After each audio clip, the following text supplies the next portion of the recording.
எம்ஜிஆர் ராயப்பேட்டையில இருந்து ஜிஹெச் கூட்டு போயாச்சு. கூட்டு போய் விட்டாங்க. 2 நாள் பொறுத்து உள்ள யாரையும் அலோ பண்ணல. அப்புறம் 2 நாள் பொறுத்து நான் போனால் இந்த மாதிரி அசிஸ்டன்ட் ஒருத்தர் துரைன்னு ஒருத்தர் இருந்தான். அவன் நீ போனால் விடுவாங்க, நானும் கூட வரப்பா அப்படின்னா. சரி வான்னு கூப்பிட்டு போகிறோன்னே உள்ளே வந்து நீ எப்படி இருக்க உங்களை பார்த்து கேட்கல எம்ஜிஆர் கேட்குற சவுண்டே வரல. நீ எப்படி இருக்க? எம்ஜிஆர் பெட்ல இருக்காரு, நீங்க எம்ஜிஆரை பார்த்து எப்படி இருக்கீங்கன்னு கேட்க போறீங்க. அவர் பெட்ல இருந்துட்டு உங்களை எப்படி இருக்கீங்கன்னு கேட்காரு. வந்துட்டாரு. வந்துட்டு நீ எப்படி பாருங்க, நல்லா இருக்கியா? நான் நல்லா இருக்கேன். நல்லா இருக்கேன் ஜெயிச்சு நம்ம ஜெயிச்சிட்டோம்.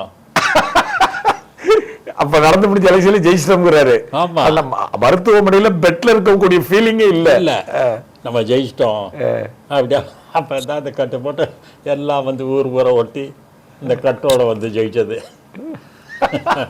அது பெரிய வரலாறு. அடிப்பட்ட அதுக்கு பிறகு எம்ஜிஆர் கழுத்துல போட்ட அந்த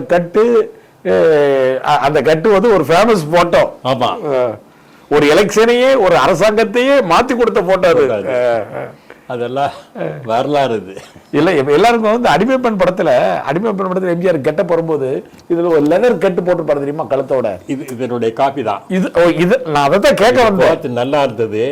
அது மாதிரி ஒரு என்ன மாறுதல் இருக்குமே அப்படின்னு அது போட்டு அது மாதிரி இல்ல. அவருக்கு கற்பனை எங்க வருதுன்னு பாருங்க. எம்ஜிஆர் அடிமைப்பெண் படத்துல இந்த ரப்பர் மாதிரி இருக்கும் இந்த இடத்துல. இதோட பார்க்கும்போது ஒரு வித்தியாசமா இருந்தது. ஆனால் அவருக்கு அது இன்ஸ்பிரேஷனை கொடுத்தது ஆஸ்பத்திரியில துப்பாக்கி சூடு விடும்போது அதுக்கு போட்ட கட்டு அதை அவர் எப்படி தனக்கு ஸ்டைலா மாத்திருக்காரு பாருங்க.